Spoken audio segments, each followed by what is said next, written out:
Dieu vivant vous présente lors de la transformation avec le sacrificateur, l'apôtre banquet Kessé Joachim. Bonne écoute. Jésus a dit, quand le consolateur viendra, le Saint-Esprit que le Père va envoyer, il va vous rappeler, il va vous enseigner toutes choses.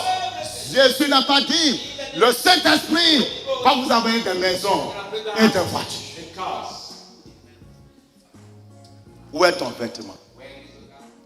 Bien-aimé, à cause du péché, le diable a réussi à amener Adam à perdre son vêtement.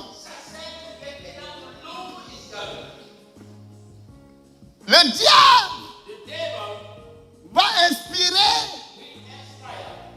à Adam comment utiliser maintenant la chair et son intelligence. Mais je pense que le diable est parti dire, quand Adam a découvert qu'il est nu, et puis Adam a commencé à dire, mais je suis nu. Monsieur le serpent, pourquoi je suis nu? Le serpent lui a dit, mais ça fait quoi? Ça fait rien. Tu vois, moi, mais je défile au milieu des arbres du jardin. Prends les feuilles. Prends les feuilles. Mets sur toi, tu seras mieux couvert. Tu seras mieux couvert avec ces feuilles. Arrêtez de vous couvrir avec les feuilles du jardin. Arrêtez de vous couvrir avec les feuilles du jardin. Alors que vous avez perdu le salut. Alors que vous avez perdu le salut. Vous avez perdu le Saint-Esprit. Vous avez perdu la connexion avec Dieu. Vous avez perdu la gloire de Dieu. Vous avez perdu votre relation avec Dieu. Vous êtes en train de vous couvrir avec les arbres du jardin. La voiture est devenue ton arbre. Cette maison-là est devenue les feuilles du figuier. Ce compte bancaire dont tu es tellement fier est devenu les feuilles de figuier.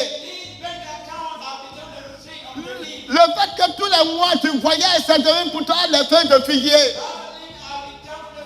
Mais dis donc, malheureux et misérable, jusqu'à quand te rendras-tu compte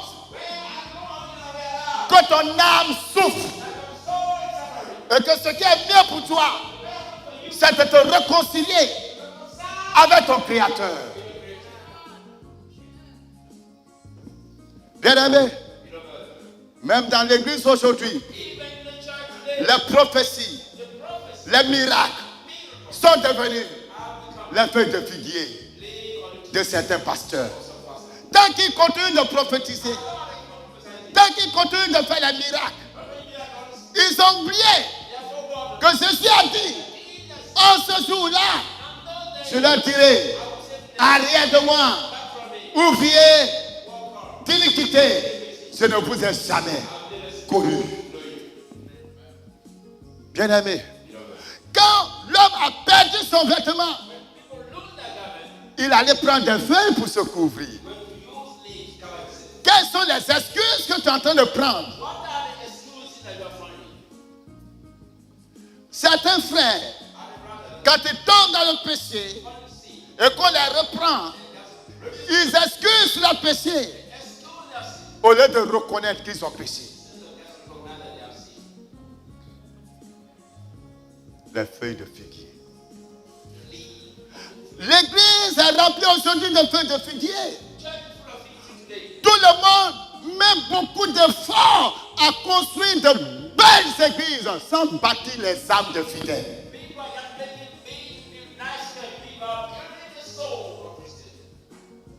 Combien de personnes vont au ciel? Combien seront sauvés? Combien sont connectés à la gloire céleste? Abattez-moi ces feuilles de figuier. Et je prie ce soir que le Dieu des armées, le Seigneur Jésus-Christ, assis dans son église en Côte d'Ivoire, que les feuilles de figuier disparaissent dans ces églises. Et que chacun voie sa misère pour retourner à l'évangile de la gloire. Retournez à la croix. Là où Christ a donné sa vie. Afin que, par la prédication de la parole, des âmes soient délivrées. Que les chaînes soient brisées. Le péché soit brisé. La malédiction soit brisée. La puissance des ténèbres soit brisée. Par la puissance de la parole de l'évangile. Alléluia. Alléluia. Alléluia. Bien-aimés, bien-aimés, je vous prie par la compassion de Dieu. Ne cessez pas les feuilles de figuier. Ne cessez pas à apaiser votre vie. En cessant les sommes matérielles. En cessant à décorer votre vie. Non. Décorer ton corps. Décorer ton corps. Décorer ton environnement. Ne va pas habiller ton âme. Retournez à la parole. Retournez à l'évangile.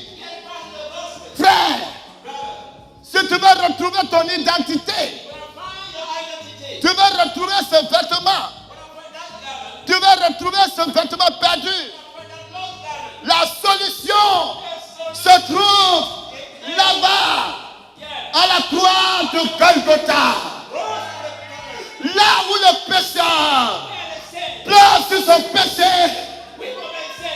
là où le fornicateur pleure sur sa fornication, là où le violent pleure sur ses actes de viol, là où le marabout pleure sur son maraboutage, là où celui qui se masturbe pleure sur la masturbation, la puissance de la croix, la puissance de la croix, la puissance de la croix.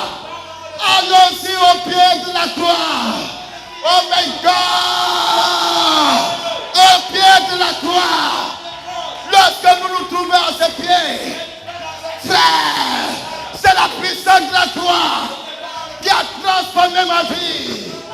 La puissance de la croix a déchiré mon cœur. La puissance de la croix a arraché la veine de figuier de ma vie. La puissance de la croix a fait de moi prédicateur de l'évangile de vérité.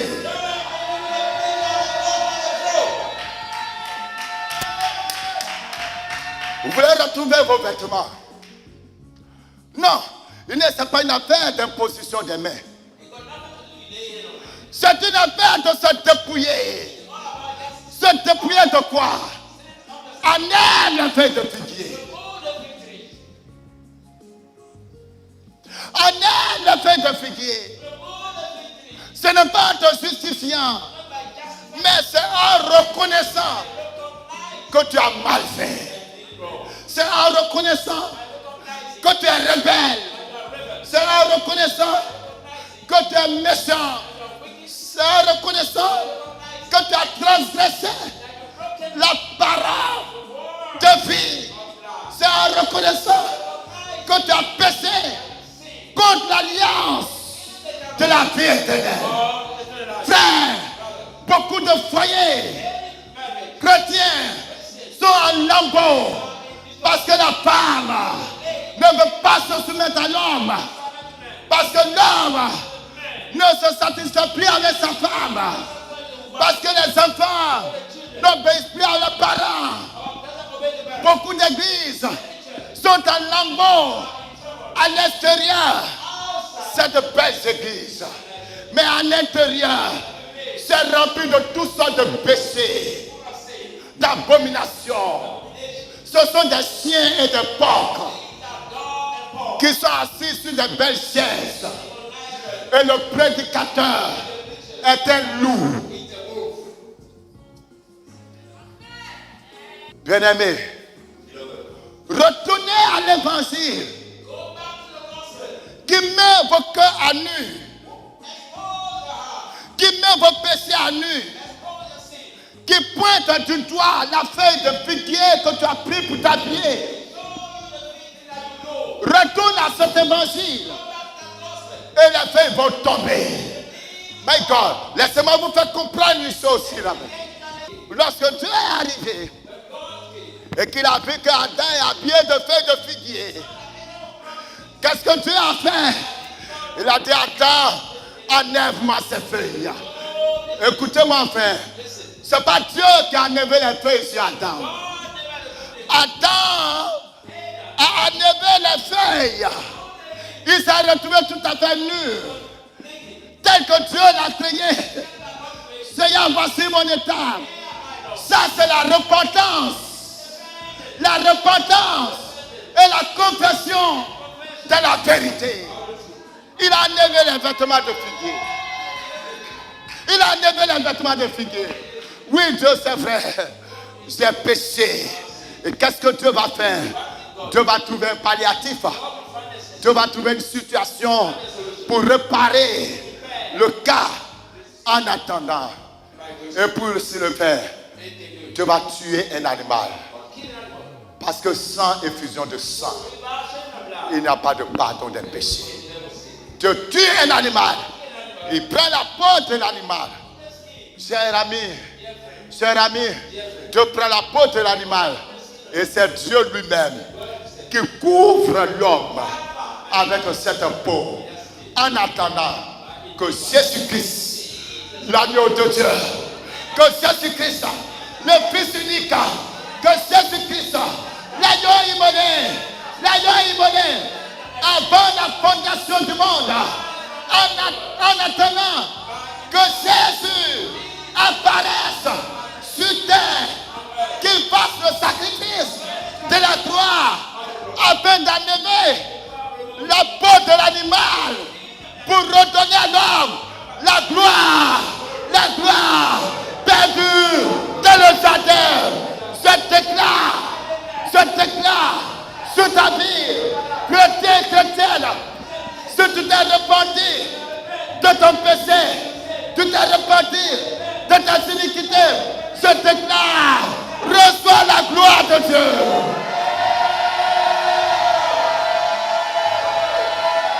Recevez la gloire de Dieu. Reçois la gloire de Dieu. Les vêtements qui t'ont été portés par les démons, les vêtements de malédiction, les vêtements de condamnation, les vêtements d'insuccès, les vêtements de blocage, les vêtements de célibat, ces vêtements, l'Éternel les détruit sur ta vie dans le nom de Jésus. Le Dieu devant lequel je me tiens va te donner un nouveau vêtement. Un vêtement de gloire. Un vêtement de grâce. Un vêtement d'élévation. Un vêtement qui va te repositionner dans ta bande de réconfort. Un vêtement nouveau. Un vêtement nouveau. Un vêtement nouveau. Un vêtement nouveau. Recevez ce vêtement. Un vêtement de consolation. Recevez ce vêtement. Un vêtement d'honneur. Recevez ce vêtement. Un vêtement de grâce. Recevez ce vêtement. My God! Alléluia! C'est impossible que tu rentres dans le palais de l'Éternel avec un vieux vêtement. À la porte du palais, les anges changeront ton vêtement.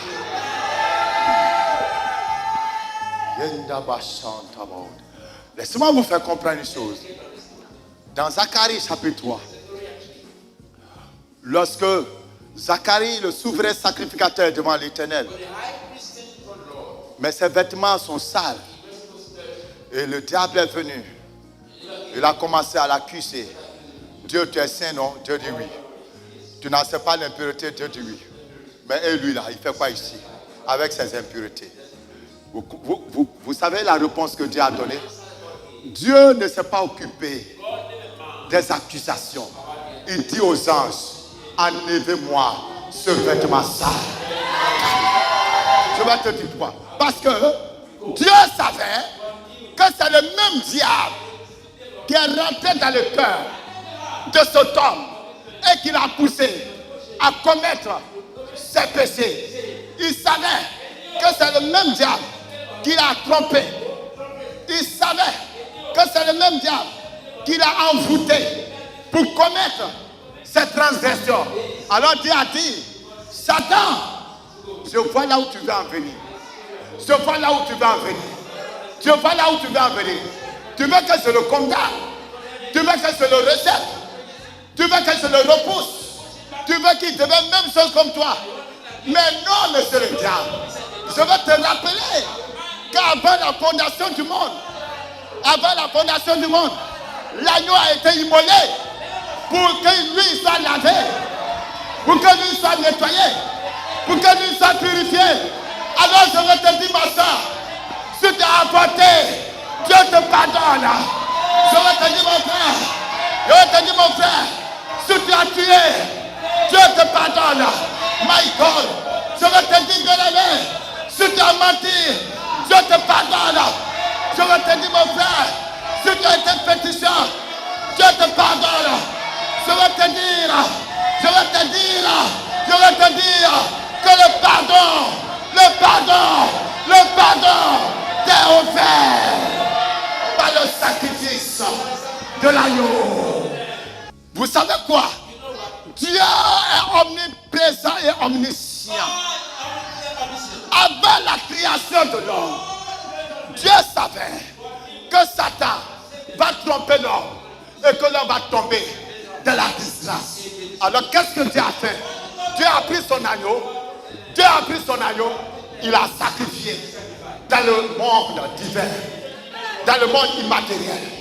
La Bible dit, l'agneau immolé avant la fondation du monde.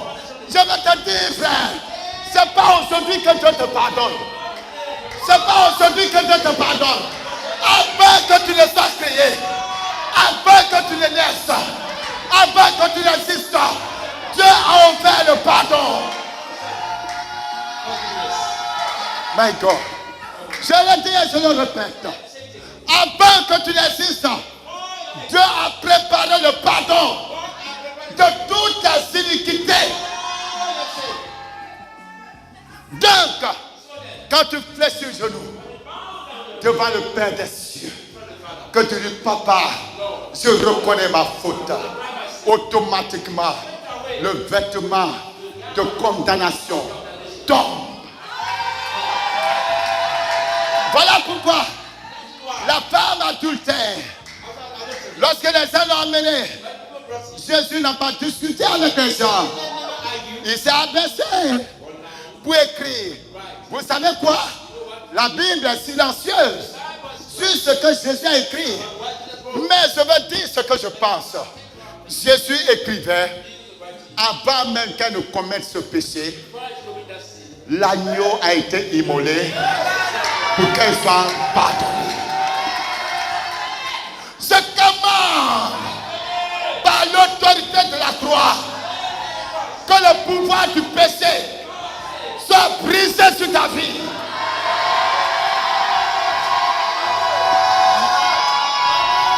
Oh my God. Non, je refuse que les chrétiens restent condamnés à cause de l'adultère.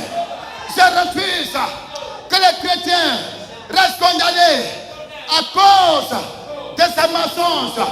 Je refuse que les chrétiens restent de la malédiction à cause de sa désobéissance. Parce que si c'est le cas, l'agneau aurait été sacrifié en vain.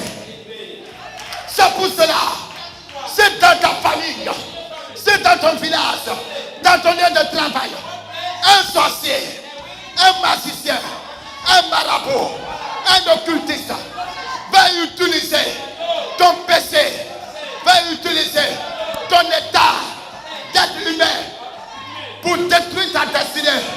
Je commande le pouvoir du sang de l'agneau de Dieu. Et vous, qu'est-ce que vous pensez? Quand Apocalypse 12 le dit, ils ont vaincu à cause du sang d'agneau et à cause de la parole de leur témoignage. Qu'est-ce que vous pensez? Non, ce n'était pas à ce moment-là qu'il a été vaincu. Le dragon a été vaincu avant la fondation du monde. Il a été vaincu avant la fondation du monde. Chrétien, vas-tu te laisser dominer par quelqu'un qui a été vaincu, qui a été écrasé, qui a été réduit à néant avant même que toi tu ne naisses? Recevez la délivrance. Recevez le salut. Recevez la délivrance. Recevez le salut. Recevez la délivrance. Recevez le salut. Oh my God. Pasteur, révérend, bishop, présentez la puissance de la croix à vos fidèles. Et vous allez arracher leur âme à la destruction. Jésus est mort pour qu'il soit libre. Jésus est mort pour qu'il soit libre. Présentez la puissance de la croix aux chrétiens. Et la âme sera réconciliée avec le Créateur. Et ils seront des chrétiens qui vivent en paix et de la joie. Qu'ils aient l'argent, ils seront joyeux. Qui n'ont pas l'argent, ils seront joyeux. Oh my God. Je vais te dire, pasteur, si la joie de tes chrétiens dépend de leur condition matérielle, alors cela prouve que tu ne leur pas présenté l'évangile de la croix. Mais si tu leur as présenté l'évangile de la croix, l'évangile du salut, l'évangile de la rédemption, l'évangile du rachat, l'évangile de la réconciliation, s'il a l'argent, il va glorifier Dieu. S'il n'a pas l'argent, il va se réjouir en l'Éternel. Parce que sa joie ne dépend pas des possessions de la terre, mais sa joie dépend de sa relation avec son Créateur. Oh my God! Je m'adresse à l'esprit de l'église en Côte d'Ivoire. Je parle à l'esprit de l'église en Côte d'Ivoire. Lorsque la puissance de la croix sera présentée à l'autel, sera présentée à l'église, et que chaque chrétien va passer par la croix, va passer par la croix, le chrétien sera délivré de la malédiction. Parce que la Bible dit, il est écrit, maudit soit quiconque est pendu au bois, afin que nous réussissons les bénédictions d'Abraham. Nous sommes devenus des enfants d'Abraham par la puissance de la croix. Recevez le salut. Recevez la délivrance. Recevez la restauration. Que vos âmes soient dépouillées du vêtement de condamnation. Non, plus de condamnation pour ceux qui sont en Christ. Plus de condamnation pour ceux qui sont en Christ. C'est pour cela, me tenant dans l'autorité de la parole que je prêche, non pas avec mon pouvoir, mais avec la puissance de la parole, je vous déclare, chrétiens et chrétiennes, d'ici et d'ailleurs, recevez la puissance de Dieu. Recevez la puissance de Dieu. Soyez libérés dans le nom de Jésus. Soyez libérés dans le nom de Jésus. Satan, sors. Satan,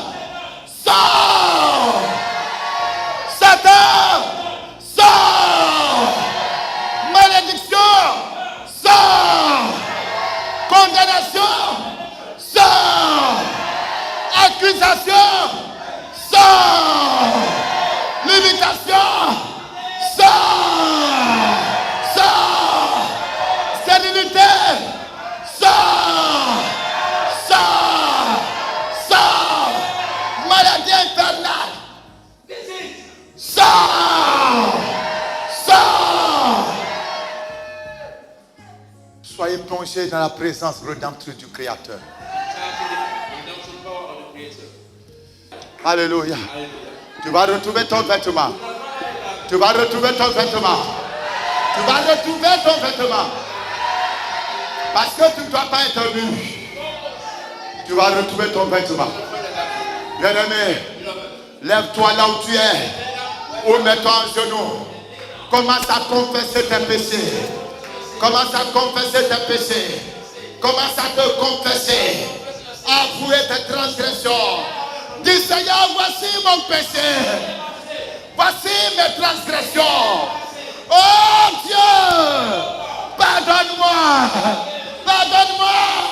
Pardonne-moi. Pardonne-moi mon Père. Élève la voix et prie le Seigneur. Vous venez de suivre l'heure de la transformation. Nous croyons que ce message vous a fait beaucoup de bien. Alors, rejoignez-nous tous les dimanches de 9h à 12h pour le culte de transformation à l'Hôtel du Dieu Vivant en Côte d'Ivoire, Abidjan, Cocody, Nouveau CHU, route de Djorobité 1. Paix et vie.